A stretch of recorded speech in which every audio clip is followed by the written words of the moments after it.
রাজরিপা superstar হবে। আমি ৫ বছর আগেও জানতাম না যে কেউ আমার নিউজের হেডলাইনে রাজরিপা নামটা আদৌ লিখতে পারবে কিনা। কোন একটা কারণে আপনাকে বাদ দেওয়া হয়েছে এবং বলা হয় ৩ সেকেন্ডের একটা অংশে রাখা হয়, কিন্তু আমরা সেটা দেখিই নাই। ওটা মানে দেখাই যায় না। একটা লাল শাড়ি পরে, মানে এই যে আমাদের আরেকজন হিরোইন পূজার রেড কালার শাড়ি, মানে ওকে কল্পনা করে আমাকে রেড কালার শাড়ি পরেছিলাম লাস্টে ৩ সেকেন্ড না ৪ সেকেন্ড।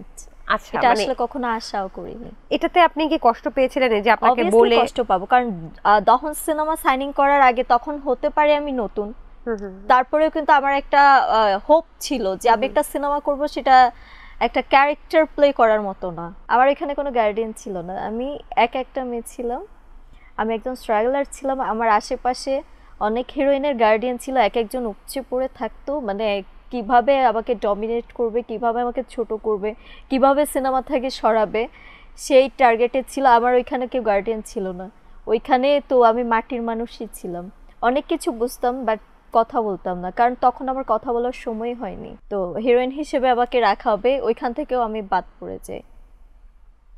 তারা কি সেম হিরোইন ছিল যেই হিরোইনদের জন্য আগে দহন সিনেমায় পলিটিক্সের শিকার হয়েছিলেন? পারফরমেন্স করি ওইখানে, কিন্তু আমার নামের উপরেই সবকিছু চলছে। আমার কোনো হিরোকে বেস করে বা কোনো প্রোডিউসারকে বেস করে বা কোনো প্রোডাকশন হাউসের নামের উপর বেস করে আমার নামটা আসছে না, শুধু রাজরিপা নামটাই আসছে। তো এটা কি উপরওয়ালা, রাইট? আপনি যাই করেন না কেন, সো ওই হিংসামি জেলাসি করে আমার কি জায়গা আটকাতে পেরেছেন?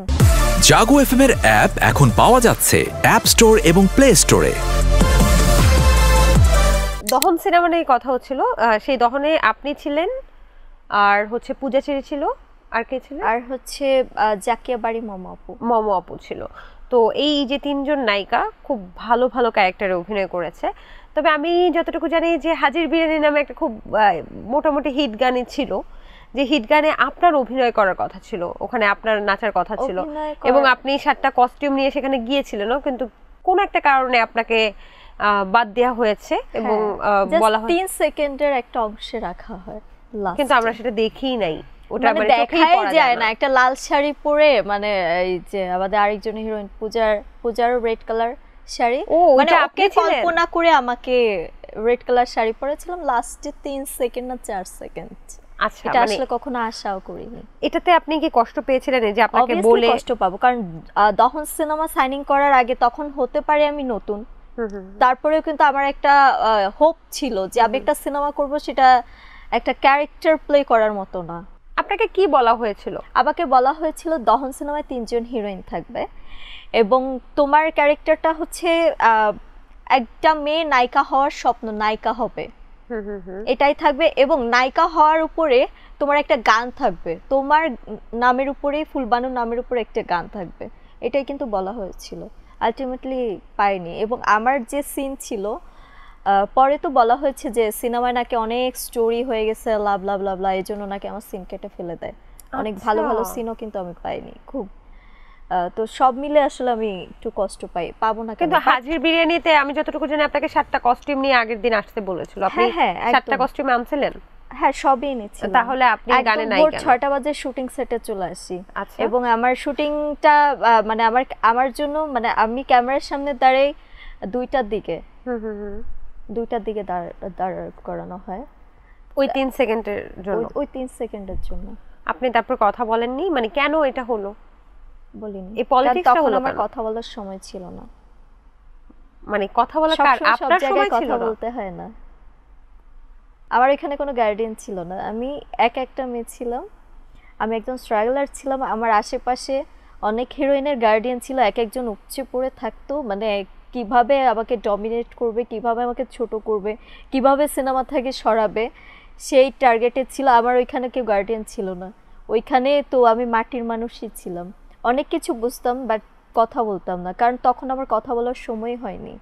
এটা কি আপনার মধ্যে একটা সম্ভাবনা ছিল বলে অন্যান্য হিরোইনরা এই পলিটিক্স সেটা এখনো পর্যন্ত পেছনে লেগে থাকে? আচ্ছা, মানে নেক্সট সিনেমার জন্য আমার কানে কথা এসেছে, নেক্সট সিনেমার হিরোইন, ওইটা হচ্ছে একটা স্টোরি, হিরোইন হিসেবে আবার, মানে ওইখানে 2 জন হিরোইন ছিল, তো হিরোইন হিসেবে আমাকে রাখা হবে, ওইখান থেকেও আমি বাদ পড়ে যাই। তারা কি সেম হিরোইন ছিল যেই হিরোইনদের জন্য আগে দহন সিনেমায় পলিটিক্সের শিকার হয়েছিলেন? সেমই ছিল। আচ্ছা, এটা নিয়ে আর কথা না বলি, আচ্ছা, বাদ দেই। ঠিক আছে, না বলতে আলহামদুলিল্লাহ, চাইলে। আলহামদুলিল্লাহ একজন নতুন আর্টিস্ট হিসেবে, একজন নতুন হিরোইন হিসেবে দুটো সিনেমা করেছি, যেটা মুক্তি এবং ময়না, যে আমার নামের উপরে, আমার কোনো হিরোর উপরে ডিপেন্ড করে সিনেমাতে আসতে হয়নি। তার মানে প্রথম সিনেমাতেই আপনি আসলে বৈষম্যের শিকার হয়েছিলেন। 80%ই আমার স্ক্রিনে থাকতে হয়েছে।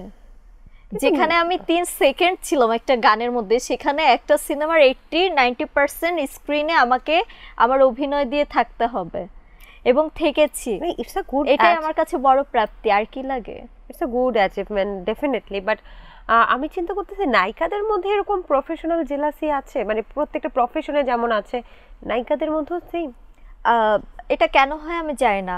দিন শেষে আমি একটা জিনিস চিন্তা করি যে আপনার জায়গাটা কিন্তু আপনারই, আমার জায়গাটা কিন্তু আমার। হিংসা করে কিন্তু আমি আপনার জায়গাটা কখনোই নিতে পারবো না। এটা হলো সৃষ্টিকর্তা কিন্তু আরো নারাজ হবে যে আপনাকে নিয়ে যদি আমি হিংসা করি। আপনি যদি আমার পেছনে পলিটিক্স করেন বা আমার খারাপ কিছু করেন, আমার ক্ষতি করেন, এটা কিন্তু আমি না দেখলেও সৃষ্টিকর্তা কিন্তু দেখছে, রাইট? এখন কতটুকু আটকাতে পারছেন আমাকে বলেন, কতটুকু পারবেন? আমার কপালে যতটুকু থাকবে ততটুকু আমি পাবোই। সেটা এখন পাই, 5 বছর পাই, লাইক আমি সুপারস্টার হব, রাজরিপা সুপারস্টার হবে। আমি 5 বছর আগেও জানতাম না যে কেউ আমার নিউজের হেডলাইনে রাজরিপা নামটা আদৌ লিখতে পারবে কিনা বা লিখবে কিনা।